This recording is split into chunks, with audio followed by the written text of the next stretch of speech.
If you don't have time to join the class, if you can't speak English properly, if you don't know about grammar, if you want to face an interview, then you have only one option. You can speak it in software. Let हे सुद्धा एक क्रियापद आहे. Late याचा अर्थ परवानगी द्या. याचा अर्थ काय होतो? परवानगी द्या.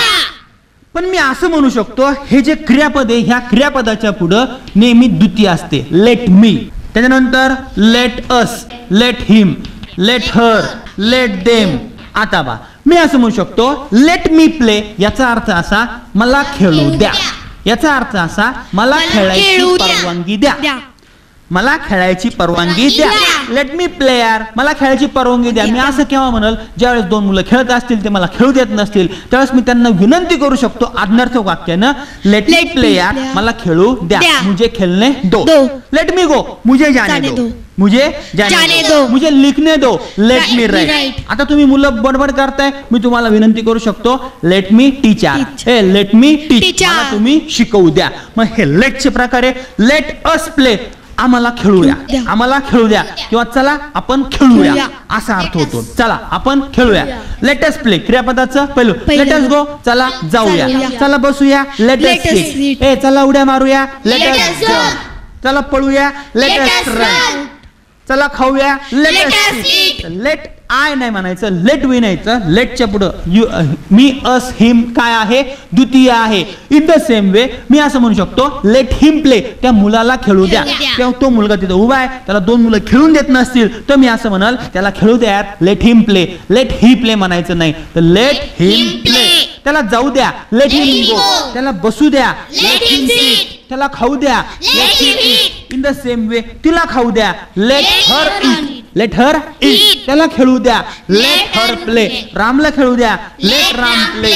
श्यामला खेळू द्या, लेट श्याम प्ले. लताला खेळू द्या, लेट लता प्ले. सीताला खेळू द्या, let Sita play. Yes, very good. अनेक मुलांना त्यांना खेळू द्या, लेट देम प्ले.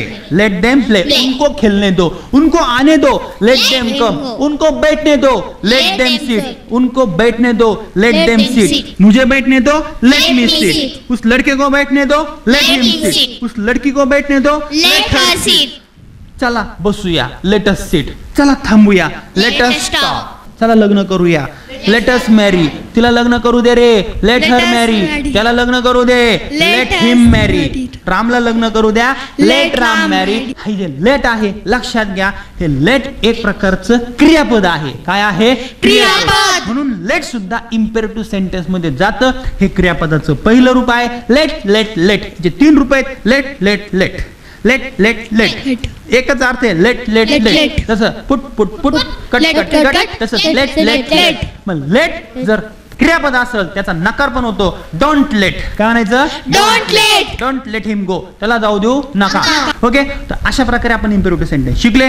आता तुम्हाला काय करायचंय? आता तुम्हाला त्या स्ट्रक्चर मध्ये भरपूर क्रियापदे घ्यायचे आणि भरपूर क्रियापदांची पहिली प्रॅक्टिस करायची, आणि नंतर घरी गेल्यानंतर तुम्हाला असं वाटलं, गाईचं दूध काढा, तर मिल्क द काऊ. समजते? मला म्हणायचंय झाडांना पाणी घाला, तर तुमच्या लगेच लक्षात आलं पाहिजे असं वाक्य नोट डाऊन करा. झाडांना पाणी घाला, मग तुम्ही कसं म्हणणार? Water the plants. आता वॉटर हे क्रियापद पण आहे, नाउन पण आहे. मग वॉटर पाणी घाला, वॉटर द प्लांट्स. मग असे वाक्य तुम्ही नोट डाऊन करा, असे वाक्य तुम्ही लिहा. परंतु तुम्हाला जे पुस्तकं प्रोव्हाइड केलेले आहे, ज्या नोट्स प्रोव्हाइड केलेले, त्यांच्यामध्ये आम्ही भरपूर इम्पेरेटिव्ह सेंटेन्स दिलेले आहे. अशी यादी तयार केलेली आहे, आणि ते वाक्य पाठच करा.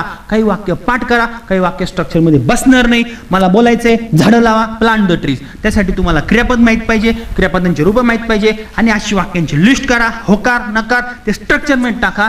आणि ज्यावेळेस तुम्ही अशी प्रॅक्टिस कराल त्यावेळेस तुम्हाला इम्पेरेटिव्ह सेंटेन्स बोलता येतील. आणि जर इम्पेरेटिव्ह सेंटेन्स तुम्हाला आले तर इंग्रजी तुम्हाला बोलता येईल. कारण वाक्यरचनेमध्ये सगळ्यात महत्वाचे इम्पेरेटिव्ह सेंटेन्स असतात. बोलताना, लिहिताना, वाचताना, ऐकताना हे लेटचे प्रकार, बीचे प्रकार, इम्पेरेटिव्ह सेंटेन्स, मूळ क्रियापद हे मला खूप लागतात, म्हणून ते फार महत्वाचे आहे.